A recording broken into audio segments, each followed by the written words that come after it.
সকাল সকাল বাবা একটা বড় দেখে কাতলা মাছ নিয়ে এসেছে আর সেটাই রান্না করব। তো এই যে দেখো, আমাদের পাশের বাড়ির একটা ছোট মেয়ে আছে, সে এসেছে, সে মাছগুলো বলে কেটে দিবে। তো তারপর দুজনে মিলে একটু খেলা করে নিয়ে মাছটা মা কেটে দিল। এবার মাছটা ভালো করে ধুয়ে নিয়ে লবণ হলুদ মাখিয়ে রেখে দিব। এবার গাছ থেকে সাজনা পেরে নিয়ে আসবো।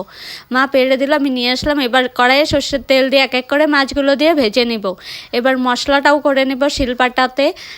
শুকনো লঙ্কা, আদা আর জিরে বেটে নিয়েছি। মাছ ভাজি হয়ে গেছে, উঠিয়ে নিয়ে ফোড়নের জন্য কড়াইয়ে সর্ষের তেল, জিরে, পেঁয়াজ কুচি একটু ভেজে নিয়ে সেদ্ধ করে রাখা আলুটা দিয়ে দিব। লবণ হলুদ দিয়ে ভালো করে ভেজে নিব। ঢাকনা দিয়ে দিব যাতে আলুর ভিতরে লবণটা খুব সুন্দর হয়ে ঢুকে যায়। ঢাকনা তুলে টমেটো কুচি আর বেটে রাখা মশলাটাও দিয়ে দিব, সঙ্গে সাজনা দিয়ে একটু 10 মিনিটের মতো কষিয়ে নিয়েছি ভালো করে। তারপর জল দিয়ে আরও 20 মিনিটের মতো জাল দেব। এবার মাছগুলো দিয়ে আরও 5 মিনিটের মতো জাল দিয়ে নামিয়ে নিলেই হয়ে যাবে সাজনা দিয়ে আলু দিয়ে মাছের ঝোল। খুবই টেস্টি একটা রেসিপি।